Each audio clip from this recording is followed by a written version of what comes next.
Hey, this is Corey Barnes. And this is Lisa Caperton, and you're listening to Her Turn to Talk.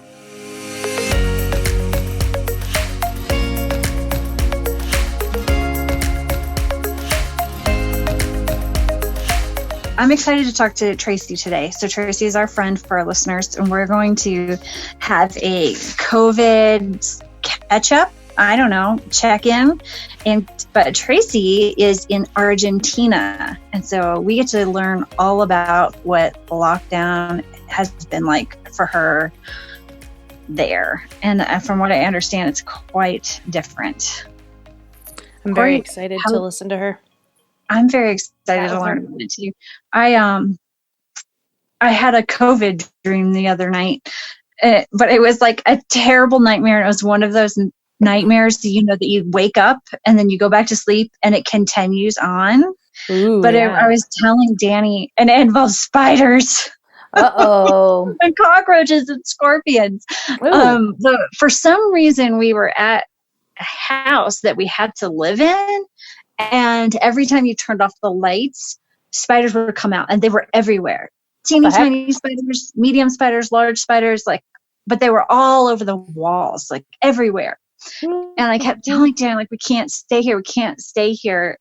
And in the dream, he's like, we don't have anywhere to go. We can't leave because of COVID. We have to stay in this house because of COVID.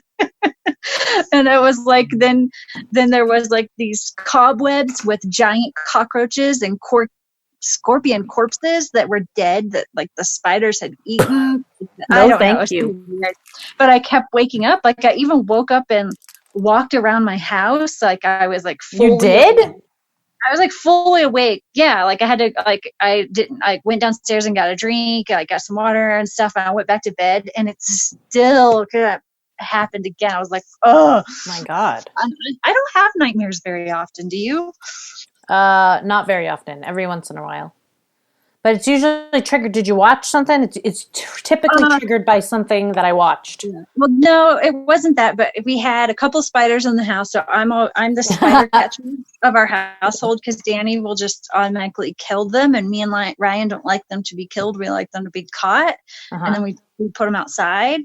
And so we had 2 spider incidences of that happening, and then I did find one when I was working out in the garage. And I was telling Danny about it, and he was like, did you get rid of him? I'm like, no, I just left it. It's in the basement. Yeah, I was in the basement, not the garage. And so I'm like, he's fine. He's in the little corner. But I think that was why the spiders were there. And then obviously COVID is because that's just, our life right now.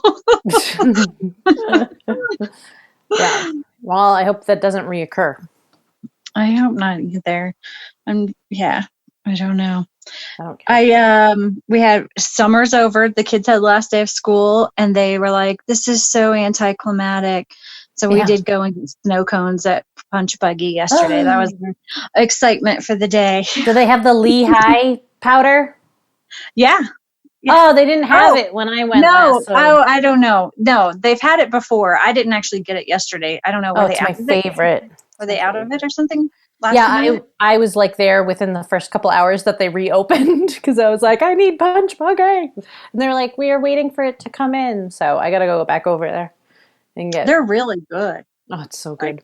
They're delicious snow cones. I forget about Sweet Cow now, and I just go there instead. Sorry, Sweet Cow. I just thought Jacob made his first loaf of banana bread. He just learned it, and I'm trying to let him do everything. We printed out the instructions, and then I'm at the computer and I look over, and he's like, shake, shake, shake, shake, shake, shake, shake, shake. I was like, what are you doing? It's the salt. Corey, he was putting in 3/4 of a cup of salt instead of a teaspoon. He had already dumped a bunch in it. So I was like, no. Thankfully I caught it. I was like, okay, we have to throw this away and we have to start over. The saltiest banana bread. I was like, he used the entire. He was like, I used all the salt. We got to buy more. Oh my god. Oh, I just got back from an adventure up in Vail at my mom's place, and I spent 3 nights there. And Vail was one of the first places to have the virus when it first came to Colorado, and it was considered the hot spot. And now they haven't had a case in several weeks. And most people did not wear masks, and it was really beautiful up there. We went for bike rides, and but glad to be back. And our guest Tracy is here. Tracy, so good to see you. How are you guys? Good. Oh my gosh, your hair is so long. It looks beautiful. I was just about to say, you look really nice. You look really good. Thank you. I was just having a conversation with Danny and I about time, and I was like, "Oh, I'm so surprised. Her time is not that much different than ours." And Danny was like, "Do you know how time zones work? It's up and down." I was like, "Oh, yeah." I know, most people are surprised by that because it's just, the thing that gets tricky is like we don't do daylight savings time. And so when you guys switched for spring, we didn't switch. And so I am constantly having to adjust. Is my 3 hours or my 4 hours? So you're in Madrid, right? Is that? No, Buenos Aires. Oh. And how long have you been down Argentina. Yes. So I've been down here off and on since 2018. But I came down here a little bit more permanently in October of 2019. So I came in 2018 for a couple months, and then I went back for the summer, and then I came back I quasi-permanently. I don't really know what that word means anymore. Are you fluent in Spanish, or are you learning Spanish? I'm learning it. I can definitely hold my own to have a conversation on the street, meeting new people, that kind of thing. But when it gets into more in-depth conversations, just getting to know people on a more in-depth level, that's really challenging. But I am learning it. I have a Spanish teacher. I take classes twice a week. I have a language exchange partner. I do language meetup groups and that kind of thing. Well, not right now, but so I'm definitely, it's harder than you would think, and that sounds kind of arrogant, I guess, but living in Texas for so long, I knew some Spanish, and so I kind of thought I would be able to buy on that, and it's completely different. What drew you down there in the first place? So it's kind of interesting. I came here to visit in 2015, and I don't have any idea. I just always wanted to visit Buenos Aires. And so I visited in 2015, and I really liked it. And my friend I was visiting with, I said, I would love to live there for a year at some point, and, whenever. Well, then another friend of mine and I were talking about this, and we had the same conversation, and I worked in the corporate world for years and years and years. I was tied to a location, so to speak. Well, the company that I worked for went through an acquisition in 2017, and I had the opportunity to either take a promotion and move back to Dallas, or separate from the company and stay in Boulder without a job, which was very, very scary. And I think that might have been around the time I met you guys, because I was going through a lot of weird transition stuff. And I just kind of was like, well, it's now or never, because if I jump back into, career pathing and all of that, it's just going to be another 5 or 10 years or retirement or who knows. And so I came down here just for 2 months last winter. Colorado winter, our summer down here, because it's opposite. So I came down here just for 2 months, just to kind of get it out of my system. And here I am. I mean, you're really kind of living a lot of people's dream. A lot of people have those talks, right? Go visit somewhere, or they want to go visit somewhere and think, oh, wouldn't that be nice? But you never really necessarily follow through, and you did it. What gave you the courage to just be you know what? I'm going to go live at a completely different kind. I'm just going to go across, on the other side of the hemisphere. And is your friend still there, or do you? No. we just came down together, and then we didn't really like have a plan or anything. We came down and we kind of both did our own things, and we really like lost touch after that. I think she ended up like going back to Boulder, and I don't know what after that. And so when I came back in 2019, it was 100% by myself. I was just so you're just living the dream, solo woman, going and just experiencing the world right now. Yeah, it is kind of crazy. I don't really know. I think about that a lot. I'm like, what exactly made me? I don't know. It's just something that's just inherently like how I'm wired. It's like, I want to do that. I'm going to do it. I want to, like, it was the same way. I mean, obviously Colorado is very different, but I lived in Dallas for 20 years. And when I moved to Colorado, it was a big deal because, I mean, I lived in Dallas for my entire adult life and had never really considered that I wouldn't like just live there forever. And then I just kind of woke up one day and I was like, I want to travel. So I'm going to do this. I don't know what. Is there anything you miss about the U.S.? Well, I mean, like, especially right now with everything going on, it's really difficult.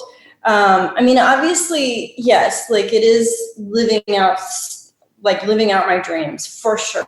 100%. I'm super grateful that I'm able to do that. Like that I have like the drive and determination to do it. And also like, I'm just, physically able to do it. But like right now, I mean, there are a lot of downsides to it. Like it's very scary living in a country where you don't know anybody and you don't know the language really super well. But especially right now with everything going on, like not knowing when I'll be able to get back to the States, like to be around friends and family. And my sister's getting married this year. And so, being able to get back for that, like for us, all flights are banned right now, like international, domestic, everything, are banned right now until September.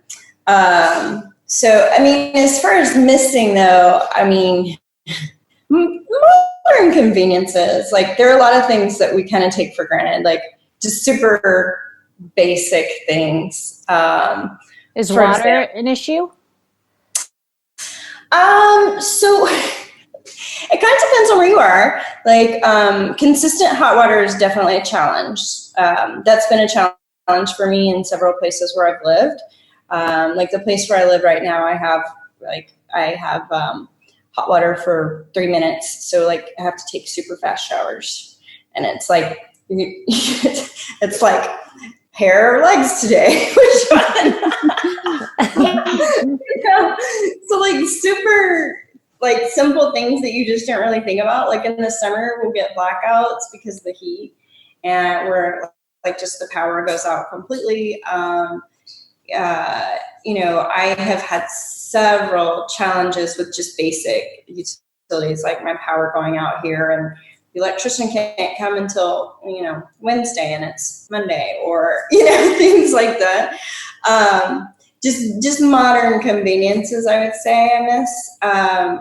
But the flip side, like there's so much other that offsets that. I mean, just the culture and the people, and like I feel, I mean, everybody has a different reason. There are a lot of people who move here from other countries, like a big expat community and digital nomad community and that kind of thing.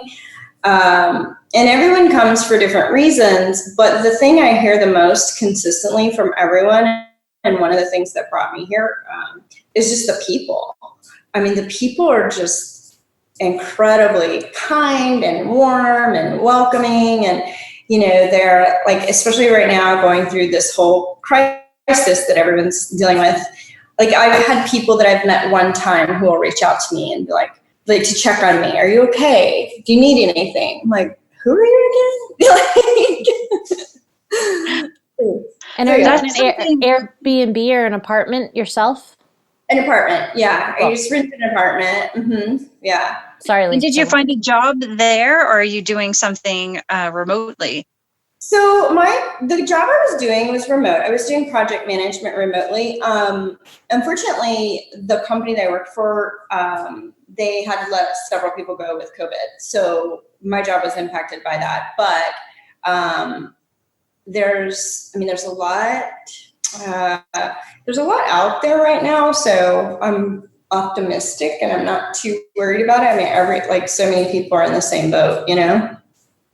And Definitely. what does quarantine look like right now? Or since the beginning, since March, what have been the phases? What have you gone through? What's a daily life like? Crazy. Okay, so this is a super crazy story. So I was, so it was March 13th, Friday the 13th. I was walking out the door to go to the airport because I was going to hop over to Chile for the week. And because I work remote, I was just going to spend the week there, get away from city life, be on the beach for a while. Super excited about it. And Chile is super close. It's like a 2-hour flight. And so I was walking out the door, literally like suitcase in hand, phone in my, like calling for a cab. And a friend of mine texted me and she said, hey, so we had gone to this event 2 days earlier. And she said, hey, so the girl we went to the event with, she had to go to the doctor because she's feeling sick. And he thinks that she has COVID and she has to quarantine. And we were both literally like, we can't get on a plane. Like we can't get on a plane not knowing, you know, what's going on. And at that point, we really didn't know. We had no idea. Like it hadn't hit here yet. We had less than 100 cases. I think we maybe had like it was in the double digits. Like, I mean, obviously less than 100, but, and so I put my flight on hold for the next day until she got testing. Well, the doctors told her, go home. We don't have enough tests right now, so just go home. And if your symptoms get worse, come back. Well, then by that point, so within 24 hours, this is on Friday, by the end of day Friday, he told her, we're pretty sure it's just a cold. So, we think you're fine, but quarantine anyway. And by that point, we felt like we were safe to go because they were pretty certain that it was just a cold. But within 24 hours, we made the decision not to go because we didn't think we would be able to get back in the country. And so it was crazy because we literally went from having virtually no cases to we may not be able to get back in the country if we leave on this vacation that we've had planned, right? So that happened super quickly. Within less than a week of getting our first cases, they shut everything down. Everything went into full lockdown. They announced, so that was the 13th. On the 20th, they announced at 9 p.m. that effective at midnight, we were all going to be in complete quarantine for 2 weeks. So we had 3 hours of notice that we were going to be in quarantine. Oh my God. And for us, quarantine is very different. We're not allowed to leave at all. Like we're allowed to leave to get groceries within 200 meters of our house. And there are police on the streets monitoring that. They're checking IDs. If you're not from here and you are in violation, you can be deported. I mean, it's very intense, extremely intense. And there are military helicopters flying over throughout the day. It's like monitor and make sure. So this was back in the beginning. It's not to that extent now, but this was like March 20th. And so, I mean, imagine being in like a foreign country, it's not your first language. It was really intense, really, really and you're intense. alone. You were all alone, right? Yes. It's just me. Like, I literally went 8 weeks without seeing another human that I knew. Wow. I mean, it was really, really surreal. It was surreal for a long time. Like how do you feel like, how do the people there take that?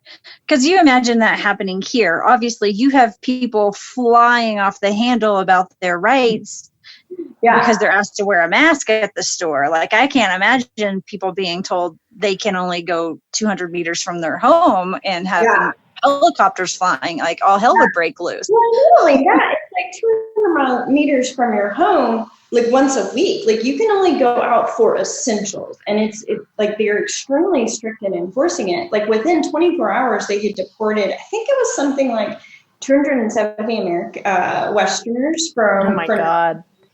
And that was when we were in voluntary quarantine, not even mandatory, for not complying. But from what I can tell, I mean, the vibe here has been very accommodating. Everyone supports it. Everyone feels like this is very serious and we need to take it as such. And everyone is like coming together and they just want to do the right thing. So for the most part, I would say, so the phases, we had like 2 weeks of voluntary quarantine before the 20th.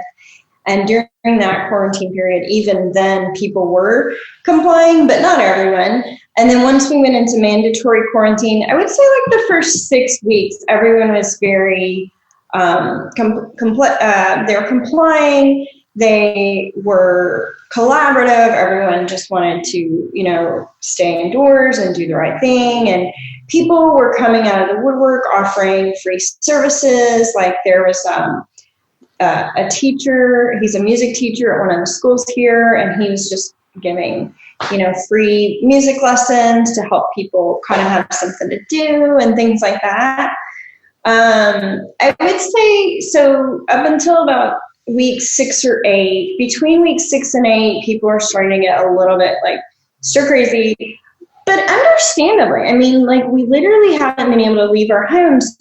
I guess it was maybe, so every 2 weeks they reevaluate. So they have the quarantine for 2 weeks and then they reevaluate.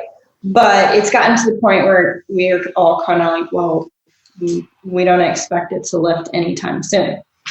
And just to be clear real quick before you go on, like, because people here were like, oh, well, we're on week 8 or 9 too, but we can go outside for exercise anytime we want. I can walk out my door and go walk wherever I want. You guys cannot even go out to exercise, right? Yeah, we cannot go out to exercise. We cannot go out to walk, like just for a walk. We cannot go out. Like parks are closed. Parks are chained, locked down, closed. We can't. So week 8, I believe it was, they made the announcement that children under the age of 16 could go out for up to 1 hour on Saturday or Sunday with a parent. But that was by week 8, like 8 or 9. I've lost track. What were you doing? Were you just like, did you have a routine? What have you been doing? How did you stay sane? Like cured cancer by now or something. Or did you go insane? Like what, you know, what happened? Like the first 6 weeks, I was like, this is great. I have an awesome patio and it's my patio, so I don't have to worry about, you know, anything like that. I was going out. I would lay out a blanket and take my books and my big beach umbrella and like pretend I was at the beach. Oh. So the first 6 weeks, I was really trying to make the most of it. I signed up for masterclass. Awesome. So, yeah, I signed up for masterclass.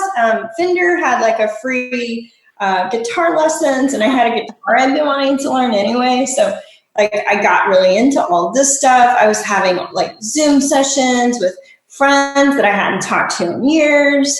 But I'll be honest, between week 6 and 8, I was like, okay, I am done. Like I'm maxed out. Like I'm done like with the silver lining BS. Like I'm done.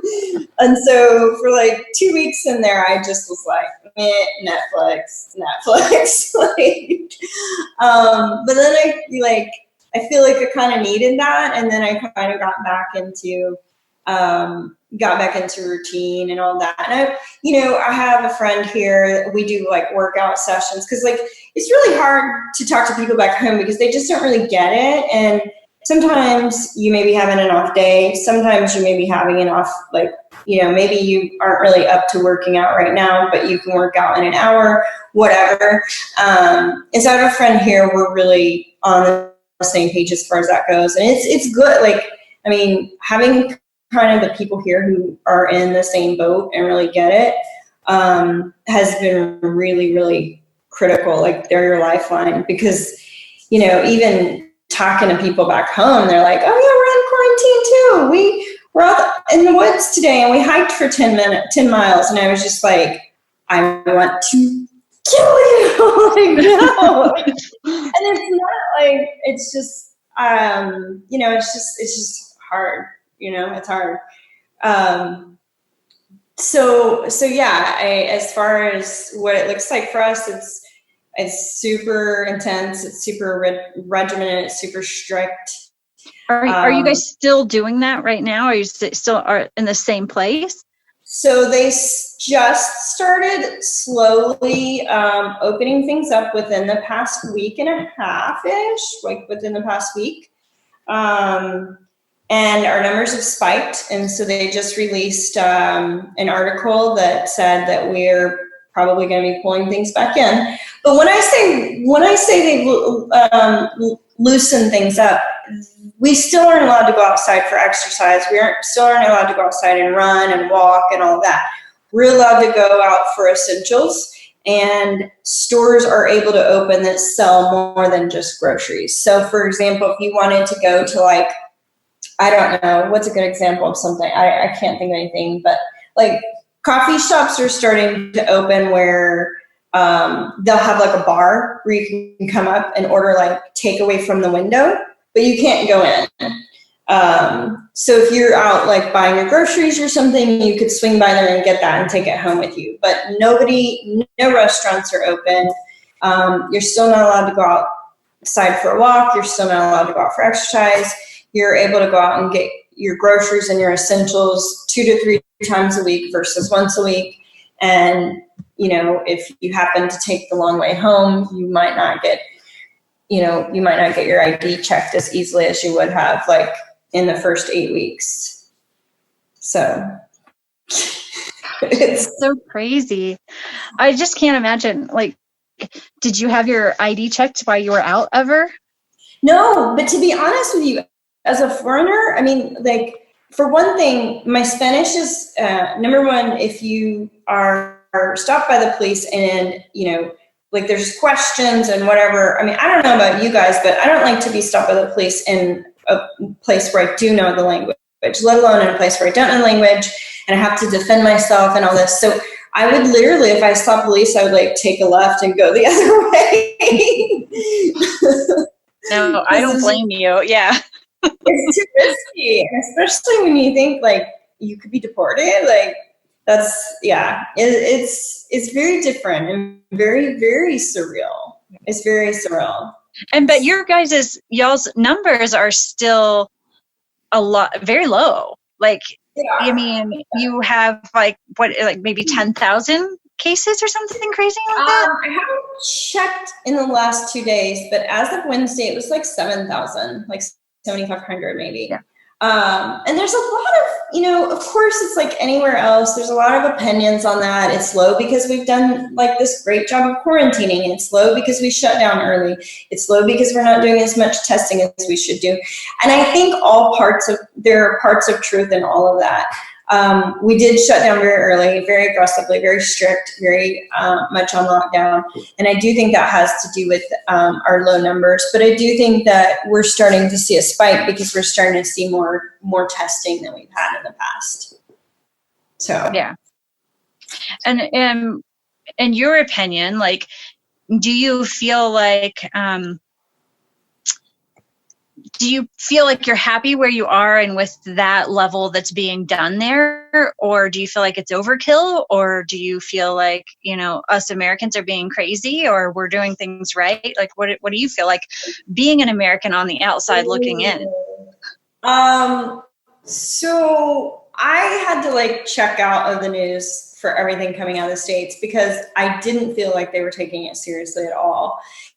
And, you know, here I am down here where we can't leave our houses. And, oh, I did forget to mention, like, masks are 100% mandatory. If you don't wear a mask, you'll get it's a ridiculous amount of a fine. I can't remember what the conversion is in US dollars, but it's like crazy ridiculous fine, like thousands of dollars.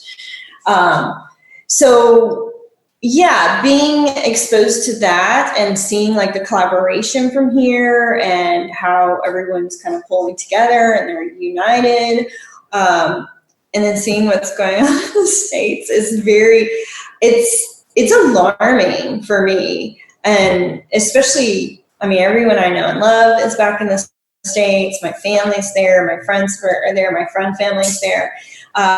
It's very alarming. It's very concerning. But I don't know, like, at this point, now that we're like 9 weeks into it, I don't feel like we can continue at this rate either, because, I mean, no economy can withstand being shut down indefinitely. Like, no economy can. But especially, I mean, Argentina has been a country whose economy has been in recession for the past 20 years. I mean, for decades, they've been in recession. So they certainly can't afford it. So yeah, it's very, and, you know, my sister, who lives back in the States, and I'm very close with her, she's a nurse at a nursing home. And so I worry for her, you know, because she's on the front lines. And then you've got people who are just out, like, you know, trail running and, you know, camping and whatever. It does feel very reckless to me being from the outside. It feels very, very reckless. Like, if I'm just being super candid and I'm trying to tiptoe around it because I don't want to offend people, but for me and my perspective, yeah, it totally feels reckless and out of control back there, like the Wild West. For real, the Wild West. I was just telling Lisa before we started, I just came back from Vail, and I-70 school's out. Today is last day of school, or it was yesterday. And when I drove up there on Tuesday, and my mom lives up there, she calls it the Wild Wild West up there. But it was empty on Tuesday when I drove up, and when I came down today, the side going west, it was just car after trailer after trailer after trailer. And I'm like, oh my God, it's the Wild Wild West out here. And people are going to camp, and they're going to, you know, I feel you. Like, I get it to some extent. Like, I mean, I've been cooped up for, like, I'm going on now, like, so I was doing the voluntary quarantine even before it was mandatory. So like the 7th, the 13th, I guess, was, I don't know even what day it is. I'm so far behind. Like, the other day I was like, is it April? What month are we even on? I know. But yeah, I mean, I get it, because I've been, like I said, I hadn't seen a human that I know in 8 weeks. Like, that's weird. And I'm a pretty social person by nature, you know?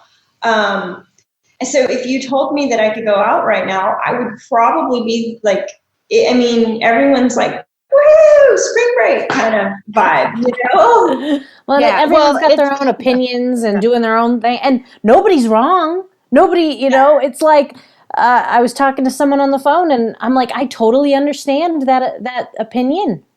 You know, I actually share a fourth of it or whatever, you know, and it's, you know, too, like, part of the issue too is there has been so much conflicting information. Yeah. That it's hard for people to get behind one way or the other, and so it's easier to just get behind what's comfortable for them. Yeah. Like, it's easier for them to get behind the mindset that lets them go to the beach. Yeah. You know? Yeah.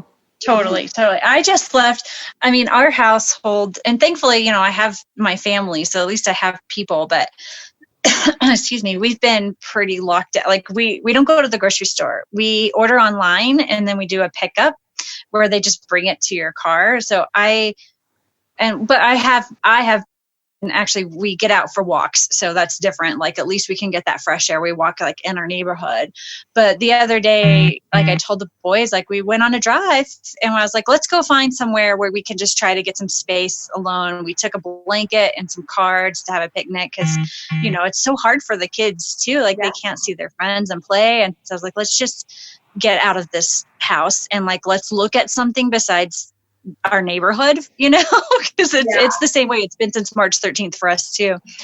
And I mean, we had to drive really far to find no people, because it was like, there were just people everywhere. And I know here in Boulder, they had to shut down part of Boulder Creek, which I know that you're familiar with, Tracy, because there was like a bunch of college kids. I mean, and then I get it. Like, they're college kids and they just want to have fun and live their life. But they were hundreds of them out at the creek, and nobody's wearing a mask. Nobody's social distancing. Actually, even because it was so bad. I think I saw an article about that even. Probably. Yeah. It was all over the news. It was on like world news even, because then they had to shut it down because they're really worried about what's going to happen with it being Memorial Day weekend. What's going to happen. Oh, wow. I was actually just telling Corey, here in Colorado, one of the counties has been given the green light to fully open. Like, the restaurant is open, rafting is open, like full open. And I was like, they told us on the news. I'm like, oh my gosh, the whole state is going to flock to that county over the weekend. That's crazy. So that's the part that I think is like super hard for me to wrap my brain around, because I mean, we literally still are not allowed to leave our homes, and then like places are totally reopening. And I wonder if there's going to be like this huge second wave because of it, you know? Oh yeah. And how is the government handling things there? Are they, you know, we have our leader who never wears a mask and does not like walk the walk, doesn't care about social distancing, because apparently he could do whatever the fuck he wants and he's not going to get it. I don't know. But like, what is the leadership in Argentina like? Are they lead by example, or they do what you tell, or are they, you know? Like, they're totally leading by example. I mean, he wears a mask like on most of like the news things that I've seen. I mean, I get a lot of news like second, like after the fact, because, you know, I watch it in Spanish, but I have to like I have to get it from other sources later to make sure I fully understand it. But yeah, I mean, my perspective, and the reason I say that is because here, obviously, like anywhere, you've got two different sides. You've got the Peronistas, and then you've got the other side of the political spectrum. And so just like for us, it's very, very different. But my perspective is that the government is being very supportive, and they're walking the walk. Their president, he said point blank in one news article that I read, and actually in one of the press conferences, he said, human lives are more important than the economy. Like, that's it, bottom line. We're going to do whatever we can to take care of our people. So in my opinion, they're doing a really good job of, you know, managing it from like I said, that's my perspective as a foreigner living here. Like, if you ask someone who's from here, they might say something different, but that's my perspective. And before we start like wrapping things up, like, I know you were talking about them being in recession and the economy, and I think for me that's one of the biggest challenges, is because it's like, yeah, and that's what we're saying, like, no side's wrong and no side's right. Like, people need to make money. Like, we have to be able to have a living, but also people need to be safe and be considerate of others, you know. And with such strict rules there, and you say that people are not up in arms about, like, they're not concerned about not making money, or are they just more concerned with help, you know, with protecting health? Well, you know, I think a couple of things. Number one, the healthcare structure here is very different from ours.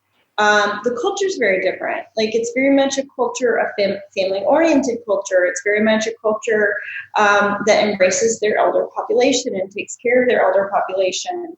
And, you know, I feel like that's a pretty big contrast from our culture. It's kind of, you know, every man or woman for themselves kind of thing.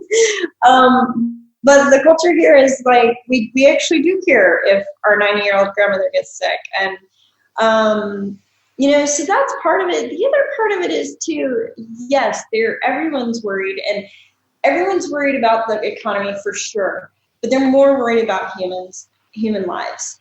And also from my perspective as well, yes, they're worried about the economy, but they're also being super innovative. I mean, I was really impressed whenever I saw, restaurants that have not been able to open are out. They have like almost like a little yard sale table, if you will, or lemonade stand table, selling like ingredients that they would use to cook things with. And, they're getting really innovative to try to, keep things alive. But I also think too, like the kind of the vibe I get is that they've been through shit, man. Like their economy has been through shit. They've been through recessions, and they've been through they've been through economic crisis. And one article I read said, Argentinians are strong. We've been through much worse. I know that was very early on, so take that for what it's worth. But I feel like there's just a little bit more. From my perspective, there's just a little bit more unity and a little bit more humanitarianism. So I feel like it's kind of like, of course everyone's worried about, but it's also a very socialistic economy as well, which we do not have that at all. And so yes, they are worried about, they're worried about all of those things that we're worried about too. But, the healthcare system is different in the sense that, number one, it's not set up so that if they had a crisis like we did, they would not have been able to handle it 100%. That's why they locked down early. They also have the healthcare system where they take care of their people, and, they do have free healthcare and all of this, all of these things that that we don't have. So I think that has a lot to do with it too, is that they are worried about the people, but they also absolutely cannot overwhelm the system, because it would collapse. Not like it could collapse in worst case scenario, it would collapse in the slightest case scenario. For sure. Yeah. I love that. I was actually thinking the other day I was talking to some friends, and we were talking about just, being thankful for things and finding gratitude in this time. And like, that was like one of the things I said, what you were just talking about is the creativeness that has come out of this, and the innovativeness that has come out of all of this. Like, you see people thinking in totally new ways and just having brilliant ideas that I hope will stick after this is gone. Yeah. And it shows like we're all so like we're resilient. Humans are resilient, right? Absolutely. And I think too, one of the things that's been really awesome for me is the connection. Like, even though, yes, I'm alone, and I'm alone in a different country that's not my own. I'm alone in my apartment. Like, I'm alone in all these, literally and physically. But I've been able to connect with people that I haven't talked to in years. Like, I started a running group when I lived in Dallas, years and years and years ago. And, I haven't lived in Dallas in 6 years, so I haven't been able to go on that running group is still going on. I haven't been able to go on a run with them since I lived there. Well, now, because they're not able to do group runs, they've been doing a weekly Zoom session, and so I've been able to join that. And so it's really cool, because I've been able to connect with these people that I've maintained a friendship with all these years, but I haven't been able to join their running group every week like I used to, So it's been kind of cool to see the connections that have, these long time connections that, with me being all over the place and traveling and whatnot, I haven't been able to see these people in years. And one of my friends, we were Skyping, and we're like, why haven't we been doing this all along? So it has been cool to see the creativity come out of it, but also just the ways that people are staying connected. That's been really interesting. That's been super cool for me to see.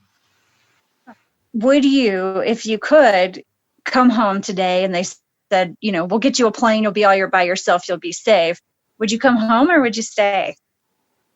Or that is your home now, but would you come to the U.S.?